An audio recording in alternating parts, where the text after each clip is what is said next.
Yep, by banks. Fannie, Ginnie, and Freddie are in the secondary market, but your banks are in the primary market. Oh my gosh.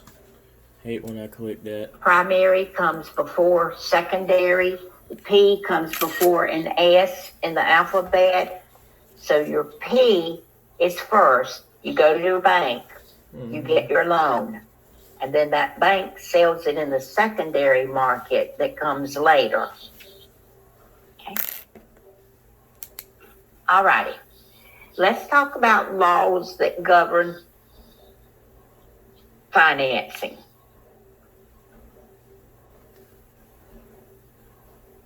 We're going to talk about the Truth in Lending Act.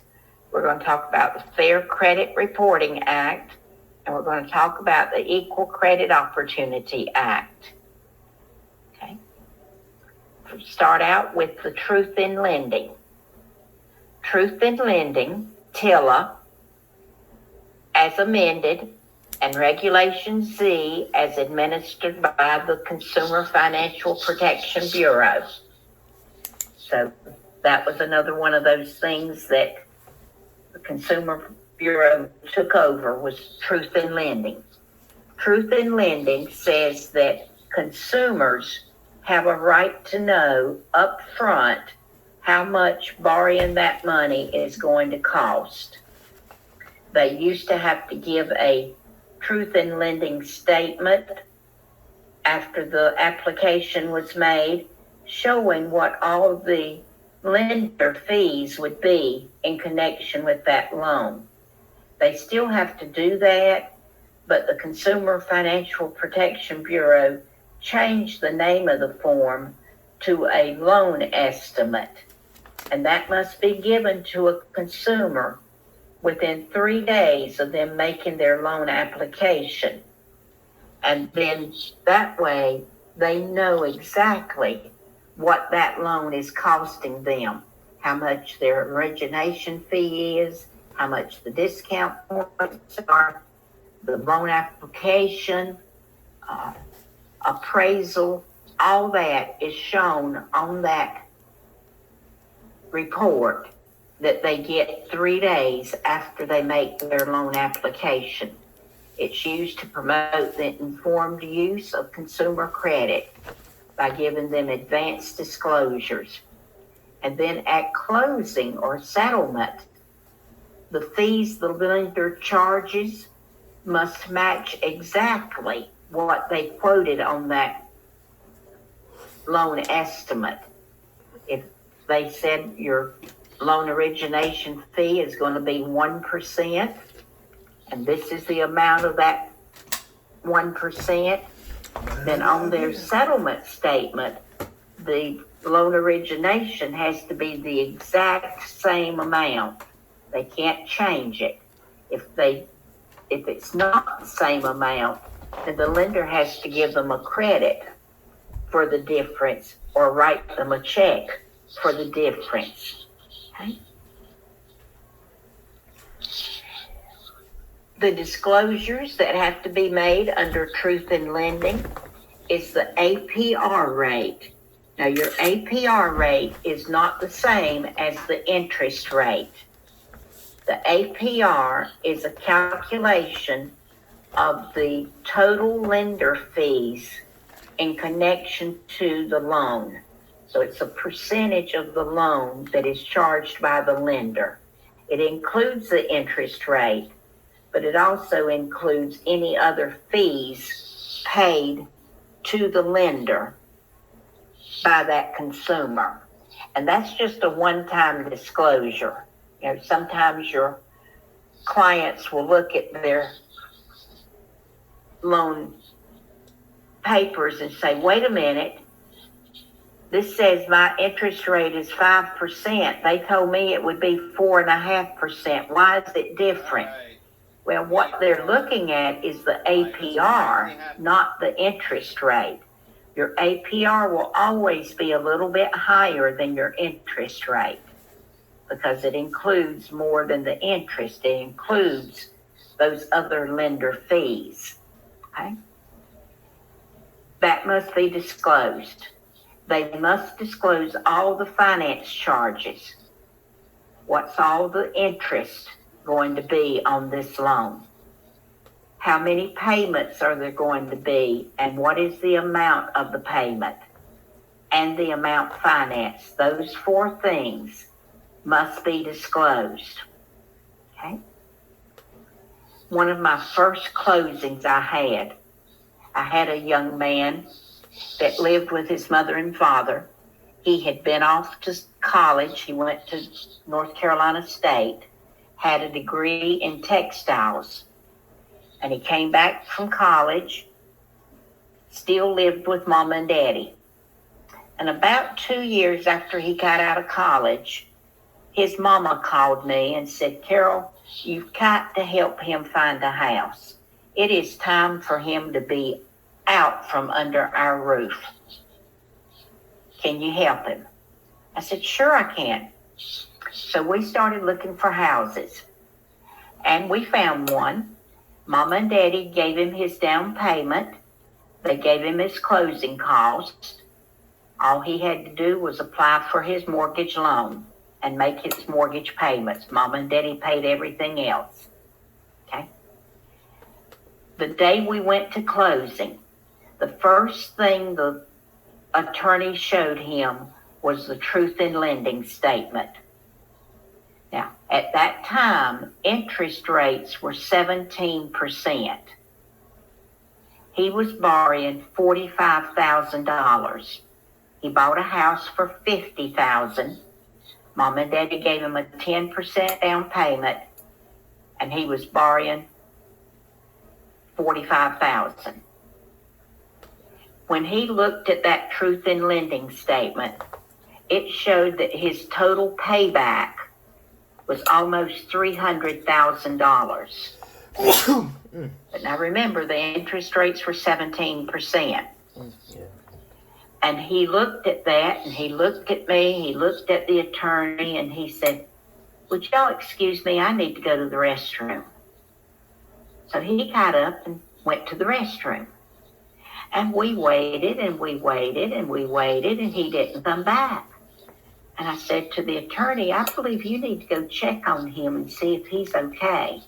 I thought maybe he was sick, seeing that kind of payback, you know. He was gone, left the building, gone, never came back, right, Afonso? I called his mother, and she said, he's not here. I thought he was with you. And I told her what had happened. And she said, he'll come home. I'll send him back. Well, we waited for about 2 hours, and he never came back. That night, he called me. He said, Carol, I'm sorry I ran out on you. He said, but I agreed to pay $4,500 back on that house, or $45,000 back on that house. I won't make $300,000 in my lifetime. I can't pay that much money back. I can't sign anything saying I will, because I can't. And I said, look, honey, that is worst case scenario. If you keep this loan at 17% for 30 years, yes, you will pay that amount of money back. But interest rates will go down. And when they go down, you can refinance and get a lower payment, lower interest rate, and that'll cut down on the interest that you're paying. Or one day you might decide to rent out this property and buy a new property at a lower interest rate, and a tenant will be making this payment for you. So, you know, brighter days are ahead. He said, I can't do it. I can't do it. I said, well, okay. He lost his earnest money deposit. He lost all of his inspection fees. Of course, it was Mama and Daddy's money. It wasn't his. About 6 months later, his mama called me. Said, Carol, you've got to get him out. He needs a place of his own. So we started looking at houses again. And we found one that he liked. Mom and Daddy gave him all the money again. And this time, interest rates were down to about 16%. Still a lot of money to pay back. But we had that heart-to-heart talk again about this being worst-case scenario. And he did close on the second house. But because of this truth in lending, that first house was dead. He could not see his way of paying that much money back when he was only borrowing $45,000. And I could understand that, but still I was a little upset with him because I felt like his lender had explained all this to him when they gave him the early truth in lending, and to wait until the day of closing and say, I can't do it, I thought that was a little ridiculous. But that was one of my early on experiences. Now, interest rates are not that high today. You can, when your buyer looks at the amount they're borrowing and they look at the amount they're paying back, it is a big difference because interest is interest. You can't get around it. But just explain to them that that's the worst case scenario. Okay? Because most people do not keep their loan for the full term of the loan. Okay? Now, all right. So here's the explanation of those fees again. Your APR is a relationship between the total cost of borrowing that month, lender fees, and your interest rate. Okay? And then your finance charge is the total that you pay in points, interest, origination, everything is included in that. Okay. Truth in Lending, Regulations Z, comes into big play in advertising. We as brokers should not be advertising any loan in our advertising. We advertise the property, not how much you can borrow to make this purchase. But you may have a lender come to you and say, I see you have a Homes Guide page. Let me pay for part of your page, and in return, you let me put some financing terms in the ad. Or you may be doing an open house, and the lender may say, I'll make you some brochures for your open house at my expense if you let me put some financing information on the back. I'll list types of loans that they could buy this house with, down payment, interest rate, all that stuff. And you say, yeah, you can do that. Then you become responsible for that advertising. And under Truth in Lending, if you use any numbers related to the loan other than APR rate and purchase price, then that triggers Truth in Lending, and it requires full disclosure in the ad. So in the ad itself, or on that brochure, you've got to include those 4 disclosures: APR, amount borrowed, number and amount of payments, and the total finance charges. That has to be in the ad. Doesn't matter whether the ad is written or whether it's on TV or on the radio. Those 4 things have to be included in that ad. Think about car ads you see on TV. Numbers, numbers, numbers. 36 payments at $129 with an interest rate of 1%.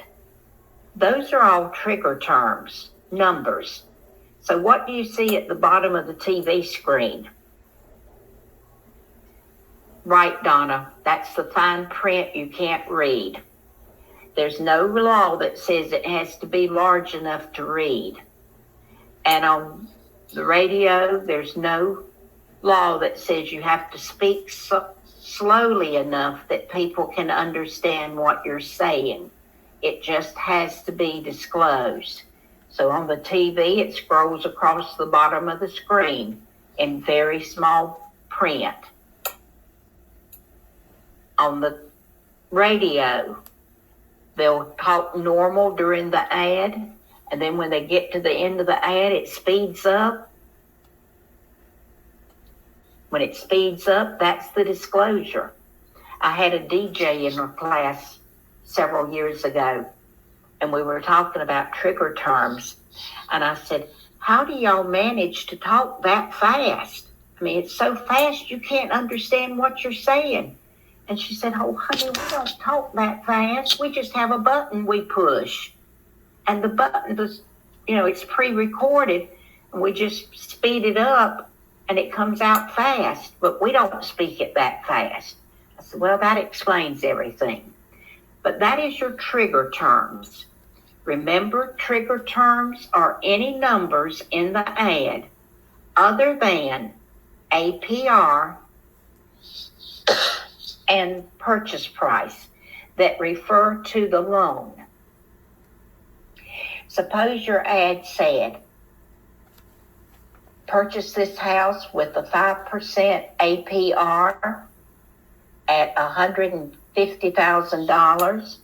Property taxes are $1,800 a year, and HOA fees are $500 a year. Would that trigger truth in lending?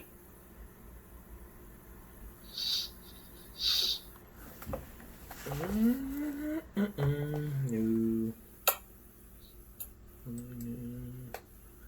Okay, I'm seeing some yeses, I'm seeing some nos. The answer is no. It would not, because APR and sales price are allowed. And then the taxes and the HOA dues have nothing to do with the loan. Those are not part of the financing equation. That's just information, not loan information. So those two things being in the ad would not trigger. Okay. But what if the ad said, buy this home with an interest rate of 4.5 for $150,000 with a monthly payment of $489? Would that trigger truth in lending?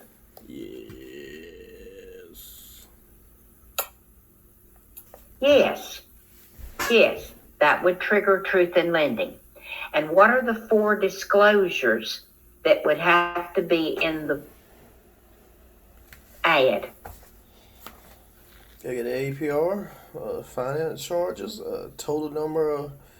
Yes, Keisha, due to the monthly payment being mentioned and the interest rate being mentioned, the interest rate and the payment would trigger. Okay. APR, purchase price, not taxes and HOA. Oh, I think you were back to that other question. Yeah. All righty, here we go. Amy has got it. Finance charges. Teresa says total number of payments and the amount of the payment. What else? There's 2 other things that have to be disclosed. Amount financed, right? Repayment period is same as number of payments. Don't have to put in the monthly down payment. APR, right. It's APR, amount financed, number and amount of payments, and total finance charges. Shut up. Those are the things that have to be disclosed in your ad if you trigger truth in lending by putting in numbers about the financing. Okay? Yes, my puppy is wanting to go out and nobody's coming to let her out. I hope she don't pee on the carpet. Okay, look at these 2 ads. and see if you can spot, are they legal or do they need further disclosure? And I'm going to go let the puppy out.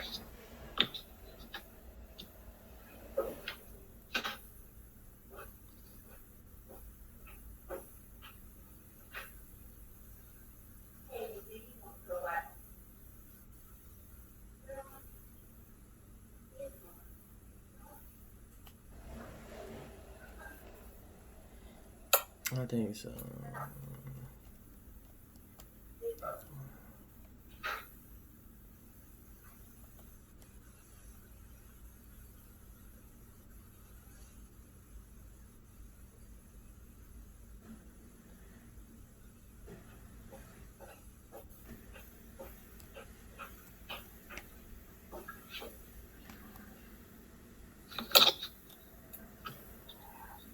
Okay, which one of those would trigger?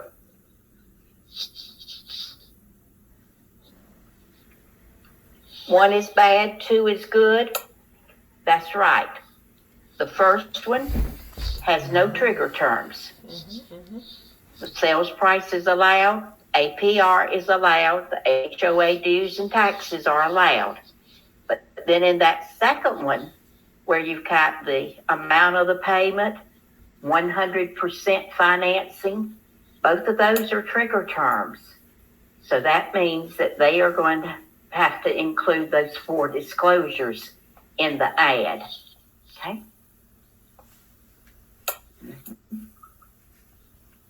Yeah. Yeah, if you put in, with the second ad, if you use that ad, then you're going to have to include in your ad the APR rate, amount financed, total payback, and number and amount of payments. Right. Very good. Okay. Fair Credit Reporting Act is another federal law. It's known as Regulation B. This act sets standards on how the credit bureaus can handle your consumer credit information. Okay? Under this act, you have the right to see a copy of your credit report every year, free of charge. And if you are denied credit, they have to tell you why you were denied, which credit report, which credit bureau gave them the negative information that made them turn you down. And you have a right to see a copy of your credit report at that time. If there are errors in your credit report and you can prove that it is an error, then they have to correct that error in your credit report so that it will not show up as bad credit. Okay? When you've got bad credit on your report, after 7 years, it'll go away. And if you have a foreclosure or a bankruptcy on your credit report, that will go away after 10 years. Okay.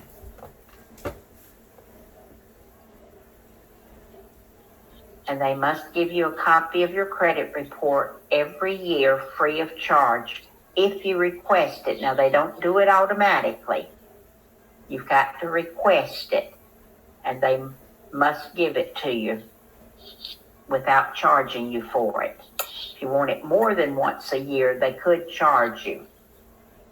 So use freecreditreport.com. Okay, Thomas says this is unrelated, but when is the state test? Thomas, the state test is anytime you want to take it after you pass this class. You send in your application fee of $100.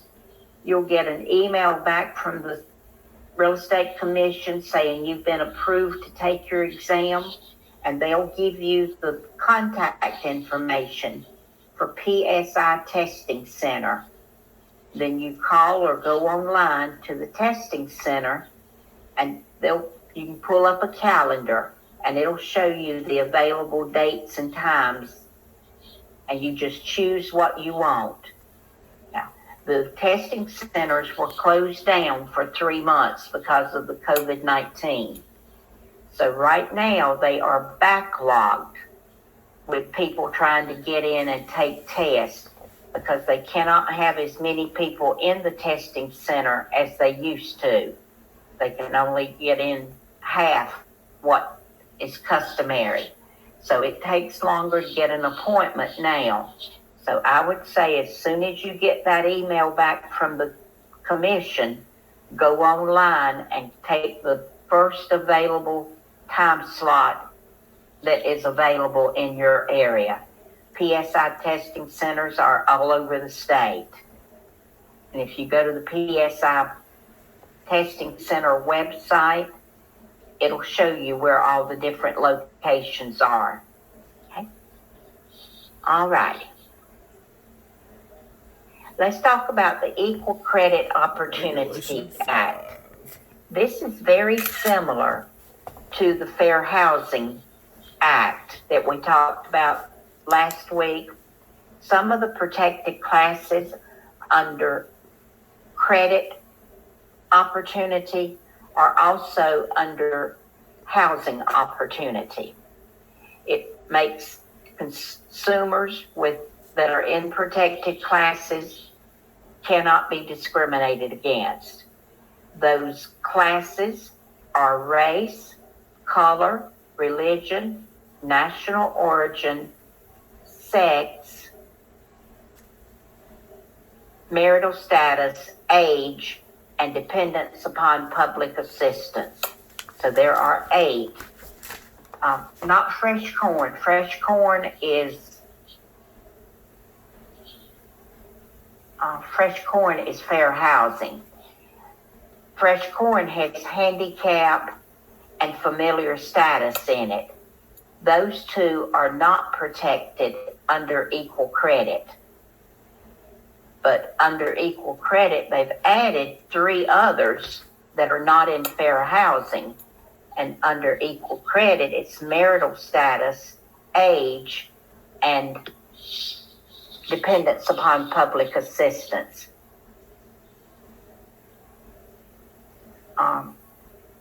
Age is not protected under fair housing, but age is protected under equal credit. Okay. Let me see if they're on the next slide. Yeah, here they are. They're right here in writing for you. Race, color, religion, national origin, sex, marital status, age, and public assistance. Those are your protected classes under equal credit opportunity. A lender may not discriminate against any of these 8 protected classes in the issuance of credit if they qualify in every way except their color or their religion or their age, then that is discriminatory. Okay? Under fair housing, someone could say to me, because of your age, we don't want you living here. And that would not be discrimination. But a lender cannot say, because of your age, we will not make you a loan. If I have the income and the job stability to qualify for a loan, then the fact that I'm a senior citizen would not disqualify me from a loan. Tell her. Everybody understand the difference between fair housing protected classes and the equal credit opportunity protected classes? Okay. Remember, fresh corn is housing. Okay. Lenders have to post a equal housing lender logo in their advertising. In their office, there's a poster. Yeah. in their office, they have to have a poster showing the equal lender opportunity poster, just like we have to post Come on. we have to display a poster saying that we don't discriminate by using the equal opportunity housing logo for fair housing. The equal credit logo looks the same, except the wording on it is different.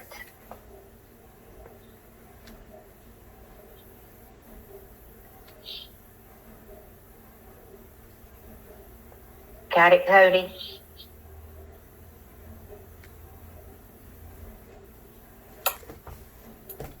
Okay. Good. All right. Let's talk about loan fraud. What is loan fraud?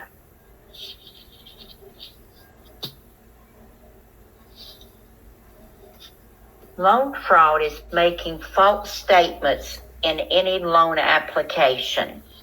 So if you lie about your income or your job or your debts, anything on your application, then that's loan fraud, misrepresentation, lying. Yeah. So if you do that, then you are committing a federal crime. You could be punishable by fines or even imprisonment for lying on an application and committing loan fraud. What does that have to do with us? When we, as a broker, know that our client is doing something that's not legal and we don't report them, then we become part of their loan fraud. Suppose your client says, Mom and Daddy are giving me a gift letter for my down payment. Is that legal? Yes, that is legal. But it's not really a gift. They're going to put in the letter that it's a gift, but after closing, I've got to pay it back. Is it a gift? Yeah, that's a loan. No, it's a loan. And that loan has to be reported to their lender. Lenders don't let you borrow your down payment. You've got to have your down payment.